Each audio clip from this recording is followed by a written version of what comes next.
अस्सलाम वालेकुम, मेरा नाम है असद एस मिर्ज़ा और आप देख रहे हैं प्रोग्राम इख्तिलाफ। आज पेशावर हाई कोर्ट ने सुन्नी इत्तेहाद काउंसिल की जो मखसूस नशिस्तों के हवाले से जो दरख्वास्त थी उसको खारिज कर दिया है। समाज जस्टिस इश्तियाक इब्राहिम की सरबराही में 5 रुकनी लार्जर बेंच ने की, जिसमें justice Ejaz, justice SM Atiq, जिसमें जस्टिस शकील और जस्टिस अरशद अली शामिल थे। बड़ा दिलचस्प मकालमा जो है वो अटारनी जनरल उस्मान मंसूर साहब के साथ जो है वो जस्टिस इश्तियाक साहब के साथ हुआ। उन्होंने कहा कि मखसूस नशिस्तें इस तरह से बांटी जा रही हैं जैसे कोई माले गनीमत जो है वो तकसीम हो रहा हो, लेकिन यहाँ पर दलाइल की बात की जाए तो पीटीआई के दलाइल बहुत ज़्यादा कमज़ोर साबित हुए।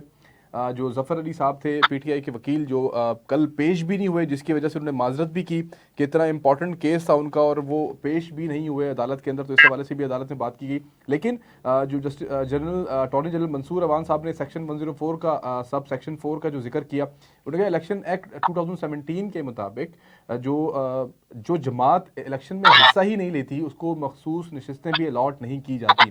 इसके ऊपर ज़्यादा एम्फसाइज था और मेरे ख्याल से यही वो दलाइल थे जिसकी वजह से ये समात जो है वो खारिज कर दी गई। पेशावर हाई कोर्ट से बहुत ज़्यादा उम्मीदें थी पीटीआई को, लेकिन मेरे ख्याल से इस हवाले से भी उनको किसी किस्म का कोई रिलीफ उनको नहीं मिला। अब ले दे कि उनके पास सुप्रीम कोर्ट ही बची है। सुप्रीम कोर्ट के हवाले से भी एक्सपीरियंस को इतना अच्छा नहीं है पीटीआई का। हमारे साथ इस टॉपिक के ऊपर बल्कि और मजीद खबरें भी हमारे पास, उसके ऊपर बातचीत करने के लिए हमारे साथ मुस्लिम लीग नून के एक सीनियर रहनुमा परवेज संदेला साहब हमारे साथ मौजूद होंगे और पीपल्स पार्टी के हमारे पास नुमाइंदे इस वक्त राना शराफत साहब एक सीनियर रहनुमा है पीपल्स पार्टी के, हमारे साथ मौजूद होंगे।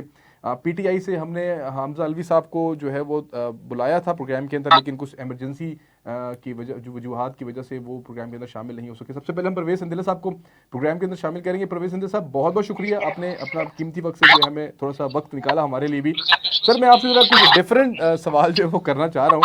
सर, ये मुझे बताएंगे सोशल मीडिया जो वॉलंटियर्स हैं इन्होंने बड़ी धूम मचाई हुई है नून लीग के हवाले से, और मीडिया एंकर हो, पार्टी का कोई नुमाइंदा हो, कोई पार्टी का वर्कर हो, किसी को माफी नहीं मिलती सर यहाँ से। आप समझते हैं कि ये कोई अच्छा शगुन है पार्टी के लिए कि अपोजिशन उनकी अपनी सोशल मीडिया वॉलंटियर है, या आप समझते हैं कि इनको कुछ सिस्टम में लाने की जरूरत है? मैं सबसे पहले तो असद बहुत शुक्रिया और आपको बहुत बहुत मुबारक हो। ये हमारी बड़ी कामयाबी है कि आप एक चैनल पर माशाल्लाह बैठे हैं और हमारी नुमाइंदगी कर रहे हैं, तो मैं आपको पहले तो मुबारकबाद देता हूँ और बड़ा खुश हूँ। अल्लाह ताला की जात आपको मजीद तरक्की दे, इससे भी बड़े चैनल पर जाकर बैठे। देखें, पाकिस्तान मुस्लिम लीग नून एक वाहिद जमात है जिसके जो रजाकार हैं, काम करने वाले, उनको पटवारी कहा जाते हैं, पटवारी कहने पर फख्र करते हैं। और वो जो पटवारी है अपनी पार्टी के फैसले के खिलाफ खड़े होकर फैसले को तब्दील करवाने की ताकत रखते हैं। ये है जमहूरियत, इसे कहते हैं डेमोक्रेसी। इसे कहते हैं कि अपनी पार्टी के साथ अगर आप इख्तिलाफ भी कर रहे हैं उस पॉइंट पर जहां पर आपकी पार्टी कोई गलत फैसला कर लेती है, उनसे कोई गलत फैसला करवा लिया जाता है या उनसे दानिस्ता तौर पर गलत फैसला हो जाता है, तो निशानदही करने के बाद देखिए जो ग्रोह है ना, वो जो शख्सियत प्रस्त ग्रोह है वो दूसरी जमात अंधी तकलीद जिसे कहते हैं, जो कह दिया वो अंधी तकलीद है, उसको कहते हैं ना शख्सियत प्रस्त ग्रोह। तो नून लीग की ये ताकत है और खुशकिस्मती है, उसके जो वर्कर है वो पढ़े लिखे हैं, वो समझते हैं, गलत पर आकर अपनी पार्टी के खिलाफ खड़े होते हैं, पार्टी को मजबूर कर देते हैं वो फैसला तब्दील करें। तो मेरे ख्याल में ये एक बड़ी अच्छी खुशाइंद बात है। सर, ये आप समझते हैं कि इनको कोई सिस्टम में लाने की जरूरत पड़ सकती है? ऐसा ना हो कि कल को जाके यही वॉलंटियर ग्रुप जो है कि रोग हो जाए और एक फ्रैंकेनस्टाइन बन के सामने आ जाए इस जमात के लिए।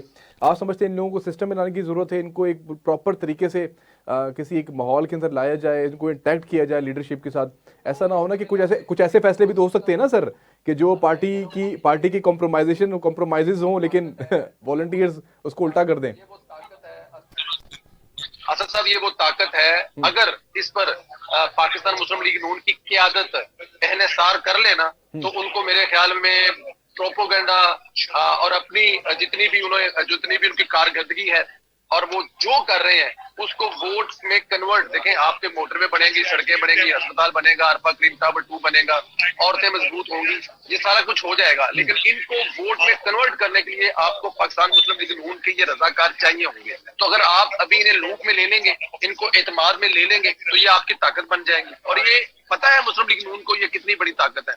जब मुस्लिम लीग नून का ऑफिशियल मीडिया, जो सोशल मीडिया है, किसी जगह पे वो नाकाम हो जाता है या वो इस लेवल पे आकर नहीं कर सकता, तो ये फिर जो 5, 10, 15, 20 लोग हैं वो उठते हैं और उठकर पीटीआई समेत पूरे पाकिस्तान की तमाम सियासी जमातों के उस गलत रवैये को या उस गलत कैंपेन को 0-0 कर देते हैं। तो ये बड़ी खूबसूरत बात है। इनसे बात करें, इनको मेन स्ट्रीम में लेके आए, इनको अपने साथ रखें और इनकी जो ताकत है उसको पॉजिटिव इस्तेमाल करें। ये ताकत है बहुत बड़ी सर। और सर, आप समझते हैं कि मंसूर अली खान ने जो अल्फाज इस्तेमाल किया, लौंडे रपाड़े, उनको ये अल्फाज इस्तेमाल नहीं करने चाहिए थे, लेकिन उसका जो जवाब दिया गया, फिर जो ट्रोलिंग उनकी हुई, आप समझते हैं जायज़ है? अगर वहां से कुछ इल्जामात लगाए जाएंगे, हमले किए जाएंगे, तो फिर यहाँ से भी लोग तैयार बैठे हैं। आप ये कहना चाह रहे हैं?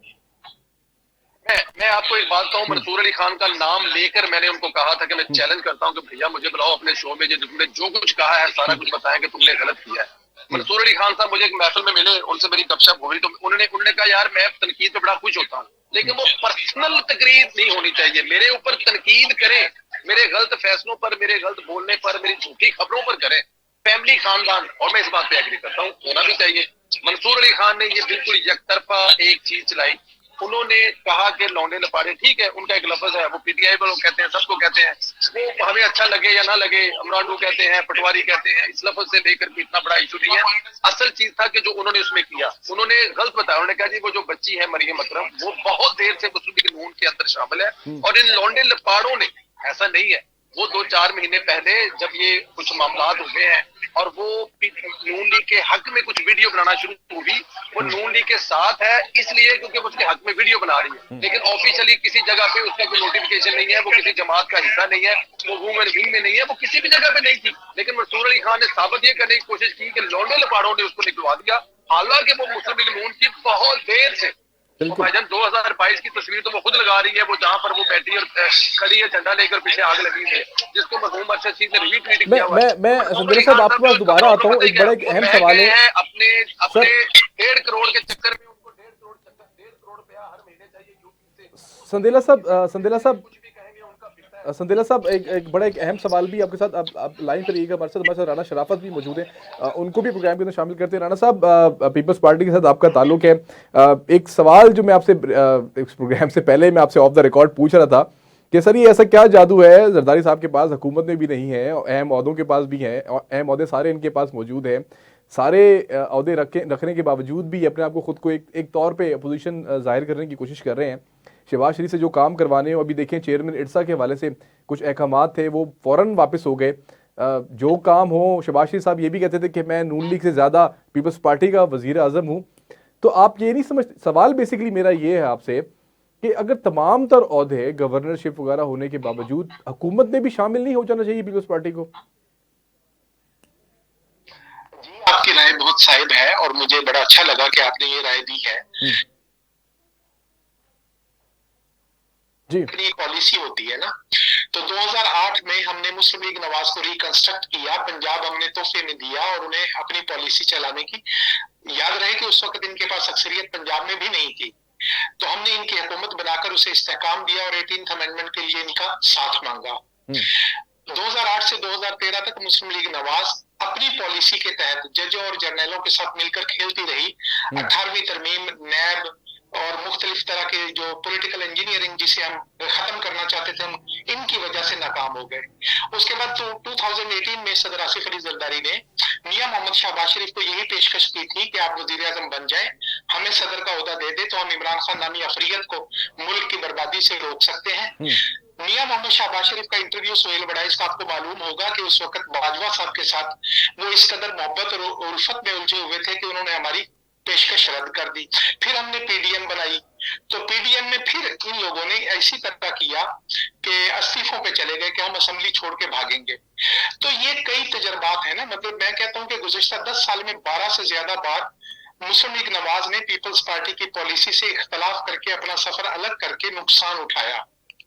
नहीं, आप ये समझते हैं कि इस वक्त पीपल्स पार्टी और मुस्लिम लीग नून जो है वो आपस में कोई इख्तलाफी सियासत खेल रहे हैं, आप समझ रहे हैं? ये बाजवा और जर्नलों के साथ मिलकर 25 मई को असेंबली तोड़ने का फैसला राना साहब आप अलाइज हैं। भाई वो जनरल फैज तो खुदे लाइन लग राना साहब आपको मेरी आवाज आ रही है? मैं तो ये असेंबली नहीं तोड़ सके। तो इन्होंने आज तक जितने सोलो फ्लाइट पे फैसले किए वो अल्टीमेटली नाकामी पर। राना साहब, आपको मेरी आवाज आ रही है? राना साहब, मुस्लिम लीग नवाज ये बात समझ गई है कि पीपल्स पार्टी की सियासी मीरास, सियासी विरासत या पीपल्स पार्टी की जो एक सोच विचार की उम्र है वो 50 साल से ज्यादा हो चुकी है।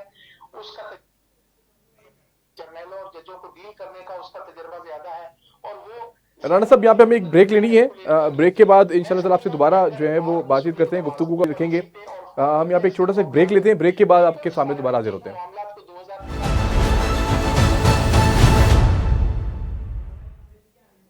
वेलकम बैक जी। हम बात कर रहे थे राणा शराफत साहब के साथ। राणा शराफत साहब, आप तो इतना इल्जामात लगा रहे हैं, आपने जजेस, जर्नैल, मुस्लिम यूनियन को साथ जोड़ दिया जो बेसिकली विक्टिम रही है पिछले दौर के अंदर, और आपने तो कहा कि शायद पीटीआई, पीपल्स पार्टी के साथ कोई धोखा हो रहा है, नून लीग जो है वो शायद कोई डबल गेम खेल रही है। लेकिन आप देखें, आप हुकूमत में हैं, आपने एक दूसरे को वोट दिया है, आपने सदारत के लिए नून लीग से वोट लिया है और नून लीग ने वजीर आजम के लिए पीपल्स पार्टी से वोट लिया है। तो सर आप कैसे कह सकते हैं, आप तो मिलकर हुकूमत चला रहे हैं, आप कैसे वन साइडेड ट्रैफिक चला रहे हैं यहाँ पे? मैं तो अपनी आपकी बात से इत्तेफाक कर रहा हूं कि हम मिल के चल रहे हैं। मैं सिर्फ ये बता रहा हूं कि माजी में कुछ तजर्बा आपकी बातों से लग नहीं रहा ना कि आप मिल के चल रहे हैं। आप तो कह रहे हैं कि हमारे साथ धोखा हो गया है पंजाब में। नवाज के अंदर अब पुख्ता कर दिया है जी। नहीं, कोई धोखा नहीं हुआ। अब इस वक्त मुस्लिम लीग नवाज की मैं समझता हूं कि पॉलिसी यही है कि वो पीपल्स पार्टी की एडवाइस को उनके तजर्बात के पेश नजर देखकर अच्छा बिहेव करेंगे। हम तवक्को करते हैं कि वो पीपल्स पार्टी की पॉलिसी को टो करेंगे तो इंशाल्लाह जैसे अच्छे नतीजे निकलेंगे। मैं ये समझा रहा हूं, आपने कहा कि वो लेटर एक वापस हो गया, तो यकीनी तौर पर मियां शहबाज शरीफ ने हमारे तजर्बात के पेश नजर ये बात तस्लीम की कि कोई इख्तलाफी काम नहीं करना है और मुल्क को इत्तेहाद और इत्तेफाक के साथ तरक्की की जानिब लेकर जाना है। मैं यही अर्ज कर रहा था, बस जरा बाजी की मिसालें दरमियान में आ जाती हैं। तो सर मौलाना फजल रहमान को कैसे कायल कर दिया आप लोगों ने सेनेट के वोट के लिए, जिनको कोई नहीं कायल कर सका, आपने कैसे कायल कर लिया? सर हम बुनियादी तौर पर हम कुर्बानी देने वाले लोग हैं ना। ये मुस्लिम लीग नवाज की लीडरशिप भी आपको बताएगी और हमारे तमाम मुखालिफ जो मुख्तलिफ औकात में हमारी मुखालफत करते रहे हैं कि पीपल्स पार्टी ने कभी भी इक़्तिदार के लिए या जाती मनफत के लिए, मफाद के लिए कभी कोई डिमांड नहीं की। हम डिमांड करते हैं कि पार्लियामान को ताकतवर तरीन इदारा मनवाने के लिए आप हमें इस्तेमाल कीजिए, हम आपके साथ हैं, लेकिन मुल्क के पॉलिसी साज फैसले की जगह पार्लियामान है। और जब तक पार्लियामान को ताकत नहीं मिलती, जब तक आप सरकारी मुलाजिम को पार्लियामान के जरिए से कंट्रोल नहीं करते, उस वक्त तक मुल्क में जमहूरियत और अवामी बहबूद का ख्वाब देखना भी मुमकिन नहीं है।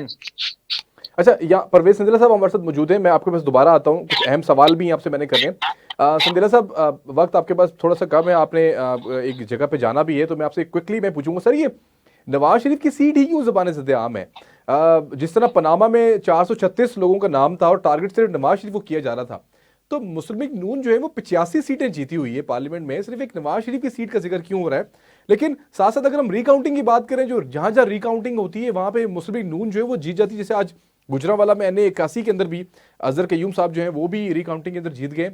तो फिर ये तनाजुर क्या बनते जा रहे हैं? एक तरफ नवाज शरीफ की सीट को टारगेट भी किया जा रहा है बार बार, और जावेद लतीफ साहब ने तो यहाँ तक कह दिया कि हमें धमकियां दी जा रही हैं कि अगर आपने हमारे अहकामात नहीं माने, हमारे साथ सही तरह नहीं चले, तो हम नवाज शरीफ की सीट जो है वो खोल कर उनको हरवा देंगे। कुछ हकीकत है इसके अंदर, या आप समझते हैं कि ये सिर्फ व्हाट्सएप, या आप समझते हैं ड्राइंग रूम्स की बातें हैं सिर्फ?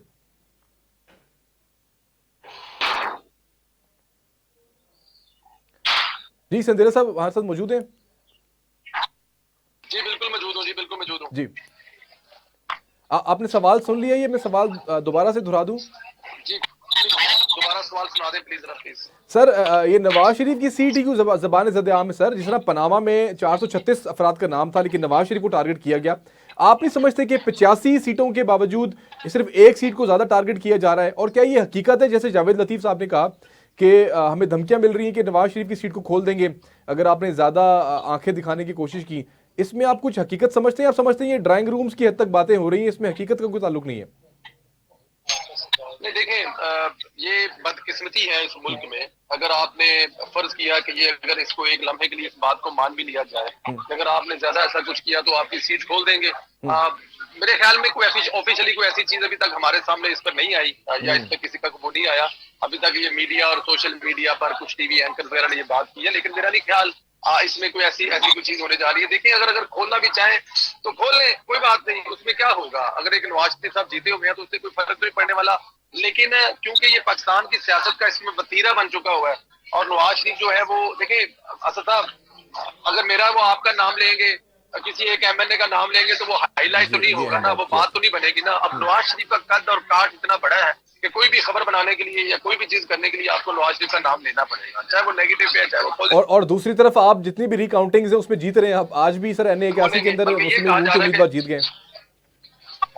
जी मैं वही कह रहा हूँ ना कि तो मैं तो कहता हूँ अच्छी बात है, खोलें और खोल के इसको दोबारा करें, और दोबारा अगर नवाज शरीफ की लीड बढ़ जाएगी। अब देखें जो खुले हैं वहां पे लीड बढ़ गई है, या हारे हुए वो नून लीग के जीत गए, क्योंकि नून लीग जो हारी 3000 से है, वोट जो है वो 10,000 मुस्तरद है, तो वो सारे के सारे जो मुस्तरद वोट हैं जो वो हारे, तो जिस आज भी देखें नारा साहब, अजहर क़य्यूम नारा साहब जो है वो गुजरांवाले से जीत गए, कल फैसलाबाद PP 100 से जो है बहादुर साहब वो जीत गए। तो अच्छी बात है, खोले, हमें कोई इतराज नहीं है। ये गिदड़ बकरियां हैं जिसकी तरफ से भी है, वो PTI की तरफ से है, लेकिन सर PTI ये इल्जाम भी लगा रही है ना, PTI ये इल्जाम भी लगा रही है ना कि 20 सीटें ऐसी हैं जिनको खोलकर दोबारा रिकाउंटिंग करवा के जरलू फेरा जा रहा है। तो PTI ने क्या साइबर इल्जाम, PTI का क्या 35 पेंशन इल्जाम, उनके आप इल्जामों पर जाएंगे तो उनकी लिस्ट इतनी बड़ी लंबी है जो कि बोगस बेहुदा और किस्म के इल्जामात हैं। उसको उस इल्जामात का आपका जो आपके आज तक इमरान खान साहब इल्जामात वो किसको कहते हैं? इल्जाम लगाने के बाद वो यू टर्न लेते हैं और वो कहते हैं कि ये दुनिया में कामयाब होने के लिए लीडर की एक बहुत बड़ी निशानी है। तो इसलिए उनके इल्जामात को इल्जामात की हद तक रहने दें, टीवी टॉक शो की हद तक रहने दें, उस पर सीरियस होने की जरूरत नहीं है।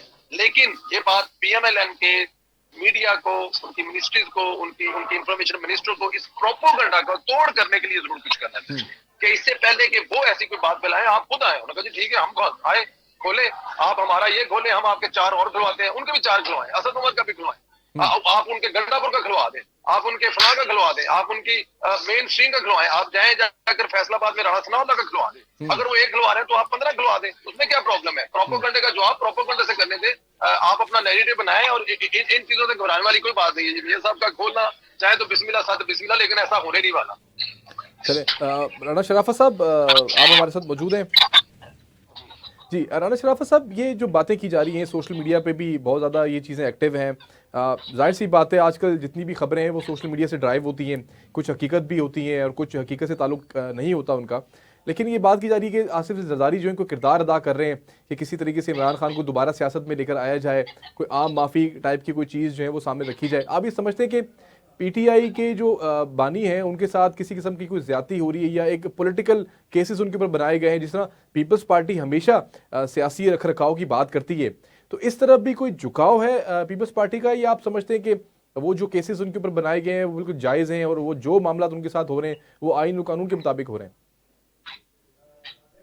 अच्छा, इसमें सबसे पहली बात तो ये देख लीजिए ना कि पीपल्स पार्टी के खिलाफ जो मुकदमात बनाए जाते थे वो हुकूमत खत्म होने के 1 घंटे के अंदर सब लोग गिरफ्तार हो चुके होते थे, मुकदमे दर्ज हो चुके होते थे और फिर उनके वाकयात की तस्दीक आज तक नहीं हो पाई। मिसाल के तौर पर कहा गया कि टांग से बम बांधकर 5 लाख पाउंड ATM से निकलवा लिए गए, तो 17 साल के बाद पता लगा कि ATM से तो 500 पाउंड भी नहीं निकलते। वाकयात झूठे थे। अब इमरान खान जो है, इन्होंने जो कुछ भी किया है ये रोज़े रोशन में किया है, उनकी वीडियोस मौजूद है, उनकी गुफ्तगू के ऑडियो मौजूद है, उन्होंने हर काम टीवी स्क्रीन में आने के लिए किया है। तो ये कहना तो बिल्कुल भी गलत है कि उनके खिलाफ कोई एक मुकदमा भी झूठा है। इसका साइफर केस देख लीजिए, उसके बारे में उनकी ऑडियो अपने प्रिंसिपल सेक्रेटरी के साथ डायलॉग की मौजूद है और उस ऑडियो से किसी एक फरीक ने इनकार नहीं किया। इसी तरह जो घड़ियां जेवरात 7 अरब रुपए के दुबई में जाकर बेचे गए, उनका खरीदार सामने लाकर टीवी पर दिखा चुका है कि ये चीजें मेरे पास हैं जो गिफ्ट के तौर पर आई थी और इमरान खान ने फला आदमी के जरिए मुझे बेची हैं। तो ये कहना गलत है कि इमरान खान के खिलाफ रियासत ने आज तक कोई ज्यादती की है। दूसरी तरफ इमरान खान ने बतौर इंसान के और बतौर एक गुंडा और बदमाश आदमी है, उसने रियासत को नुकसान पहुंचाने के लिए अपनी हद्दुल इम्कान कोशिश की है और मुसलसल वो बगावत पर आमादा है। लेकिन इस सब कुछ के बावजूद हम बीइंग ए पॉलिटिकल फोर्स ये चाहते हैं कि अगर किसी भी वक्त वो सियासत करने पर तैयार हो जाए तो उसके लिए रास्ता बनाया जाना चाहिए, उन्हें डायलॉग में शामिल होना चाहिए। लेकिन मैं नहीं समझता कि उनको जिस तरीके से डिजाइन किया गया है, गुज़श्ता असेंबली में उन्होंने बाइकाट किया, असेंबली छोड़ दी, इस्तीफे दे दिए और ज़िमनी इंतखाबात के खिलाफ हुक्म इम्तनाई हासिल किया, यानी गुज़श्ता पार्लियामान को नामुकम्मल करने के लिए एक साजिश में शरीक हुए। और सर अदालतों में भी कोई रिलीफ नहीं मिला पीटीआई को, पेशावर हाई कोर्ट से भी कोई रिलीफ नहीं मिला। आप कहते हैं कि इलेक्शन कमीशन से भी कोई रिलीफ नहीं मिला, सुप्रीम कोर्ट से भी उनको कोई रिलीफ नहीं मिला। होकर मुगल बादशाह राणा साहब, कोई चीज बनना चाहते थे, उन्हें आज तक डेमोक्रेसी, पार्लिमान, अरकान असेंबली और मुंतखब वजीर आजम की हदूदो कयूद और उनका एक सिस्टम को जवाब भी होना, इन सब चीजों के राणा साहब ये बातें आपकी बिल्कुल दुरुस्त हैं। राणा साहब आपको मेरी आवाज आ रही है? वो मैं नहीं समझता। राणा साहब आपकी बातें बिल्कुल दुरुस्त हैं और सियासत के अंदर इसी तरह ही रखरखाव होना चाहिए, सियासत के अंदर कभी दरवाजे बंद नहीं होने चाहिए। लेकिन सर पेशावर हाई कोर्ट हो या सुप्रीम कोर्ट हो या इलेक्शन कमीशन हो, कहीं से भी कोई रिलीफ नहीं मिला पीटीआई को। जाहिर सी बात है दलाइल की कमजोरी है और जिस तरह आज कोर कमेटी के अंदर लड़ाई भी हो गई आज पीपल्स पार्टी पीटीआई के अंदर कि भाई आप लोगों के दलाइल कमजोर होते हैं, आपके वकला इस तरह तैयारी करके नहीं जाते अदालतों के अंदर। लेकिन फिर वहां पर अली मोहम्मद खान का इस तरह का बयान आ जाता है कि जब तक बानी पीटीआई रिहा नहीं हो जाते हम अपना एहतजाज जारी रखेंगे। तो ये सड़कों के ऊपर क्यों मामला तय करना चाहते हैं जब इनको पता है कि जो फोरम मौजूद है हर मामले के? उन्होंने अपनी हुकूमत के दौरान इस फोरम को अच्छे तरीके से इस्तेमाल नहीं किया, लिहाजा उन्हें ये तजर्बा ही नहीं हुआ कि पार्लियामान किस कदर मौसर फोरम है। उन्हें ये एहसास ही नहीं है कि वो पार्लियामान के अंदर अगर स्पीकर के जरिए डायलॉग करेंगे तो उनके लीडर बानी पीटीआई के लिए भी अच्छा होगा।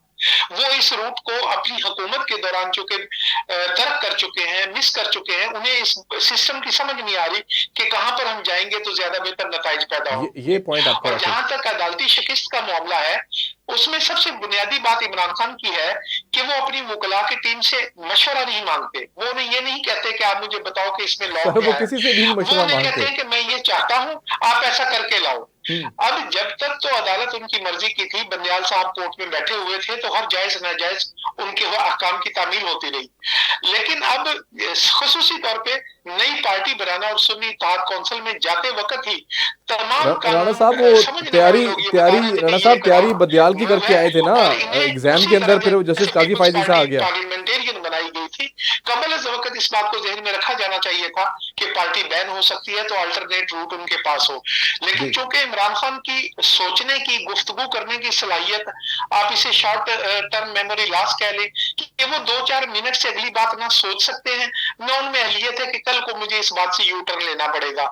तो इस पूरी सोच ने उनकी पार्टी पर डार्क शेडोज डाल दिए और फ्यूचर उनका मुझे कोई ऐसा अच्छा ताबनाक नजर नहीं आता कि वो सियासी अमल में शरीक रह पाएंगे। चले राणा साहब, हमें यहाँ पे एक ब्रेक लेनी है, ब्रेक के बाद अपनी गुफ्तगू हम जारी रखेंगे। देखते रहिए। वेलकम बैक जी। ब्रेक से पहले हम पीपल्स पार्टी के राणा शराफत हुसैन के साथ बात कर रहे थे और मुस्लिम नून से परवेज संदेला साहब हमारे साथ मौजूद थे।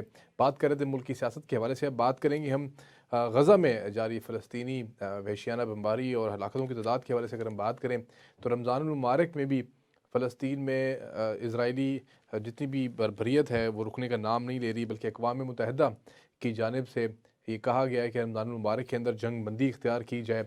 यहाँ तक कि अमेरिका की तरफ से भी ये ज़ोर दिया गया है इसराइल को कि गज़ा के अंदर जितनी भी बमबारी है या जो जंग है उसको वक्ती तौर पर रोक दिया जाए, ताकि माह रमज़ान के अंदर जो मुसलमान हैं वो इस माह रमज़ान के अंदर बाकायदा रोज़े रख सकें और इस्लामी इबादत जो हैं वो अच्छी तरीके से अदा कर सकें। लेकिन साथ साथ देखा जाए तो बैतुल मुक़द्दस के अंदर भी दाखिले की पाबंदी लगा दी गई, जिसको ह्यूमन राइट्स की तंजीमों ने भी जो जिसकी सख्ती से जो है इसकी आप कह सकते हैं कि मज़म्मत की है। हम देखेंगे कि किस तरीके से ये मामला वहाँ पर जारी हैं। रमज़ान के महीने में ख़ास तौर पे ये चीज़ रुकने का नाम नहीं ले रही और अब तक अगर बात करें तो तकरीबन कोई 75 दिन गुजर चुके हैं। इस दौरान तकरीबन कोई 1700 मरतबा फ़लस्तीनियों का कत्लेआम किया गया। अब तक अगर जो तादाद है फ़लस्तीनियों की शहीद होने वाले लोगों की तादाद जो है वो 26,700 हो चुकी है। लेकिन अगर सिविल डिफेंस कारकुनों की बात भी की जाए तो वो भी तकरीबन कोई 310 सिविल डिफेंस कारकुन जो हैं वो भी इसमें शहीद हो चुके हैं। इन हम जितनी भी अगर बात की जाए कि ग़िज़ाई किल्लत के हवाले से भी बात की जाए तो वो भी संगीनी इख्तियार कर गई है फ़लस्तीन के अंदर। और गज़ा की पट्टी में 75 दिन की जारियत में इंसानी हकूक़ की शदीद खिलाफ वर्जी हुई और काबिज़ फ़ौज की नस्लकुशी की जानिब से नस्लकुशी की जंग जो है वो भी काफ़ी हद तक ख़तरनाक सूरत हाल की तरफ बढ़ रही है। 18 लाख से ज़ायद जो लोग हैं वो इस वक्त बेघर हो चुके हैं। लेकिन देखा जाए तो अमेरिका की तरफ से कहा गया है कि हम इसराइल का साथ तो नहीं छोड़ेंगे, लेकिन जितना भी फ़लस्तीनियों को मस्जिद अक्सा में दाखिले से जो रोका गया है उसकी हम शदीद मज़म्मत भी करते हैं। इसमें मज़ीद अमवात का ख़दशा भी है। हमें उम्मीद है कि आलम इस्लाम और ख़ास तौर पे दुनिया के तमाम तर ममालिक जो हैं वो बिल्कुल भरपूर तौर पे फ़लस्तीन में होने वाले मज़ालिम के ख़िलाफ़ अपनी आवाज़ उठाएंगे। मुख्तलिफ़ मुल्कों के अंदर हम लोग एहतजाज होते हुए तो ज़रूर देखते हैं, लेकिन अमली तौर पे हमें इसमें किसी किस्म की भी कोई कामयाबी नज़र नहीं आ रही। देखा जाए तो जो भी जितने भी मज़ालिम हैं, जितने भी वहाँ पर लोगों को शहीद किया जा रहा है, उस हवाले से ये संगीनियाँ जो हैं बढ़ती जा रही हैं और ये जंगी जराइम के अंदर जो है आती हैं। इस हवाले से सारी दुनिया को बल्कि अक़वाम मुत्तहिदा को सख्ती से नोटिस भी लेना चाहिए। नोटिस तो अक़वाम मुत्तहिदा लेती है, लेकिन इसराइल के कानों पे जूं तक नहीं रेंगती। उन तमाम तर अहकामात को जो है वो हवा के अंदर उड़ा देता है। किसी किस्म की भी कोई जंग बंदी का माहौल हमें नज़र नहीं आ रहा। जहाँ तक कि अमरीकी सदर ने भी ये बात की है कि हमें रमज़ान के महीने में भी किसी किस्म की जंग बंदी होती हुई नहीं दिखाई दे रही। हम ये दुआ करते हैं कि अल्लाह ताला उनके ऊपर होने वाले जो मज़ालिम हैं या जितनी भी उनकी जो सूरत हाल है, संगीन सूरत हाल है, उससे वो जो है उसके ख़िताम को पहुँची ये चीज़ें। आप देख रहे थे इख्तिलाफ़। मैं था आपका होस्ट असद एस मिर्ज़ा। देखते रहिए वॉइस न्यूज़।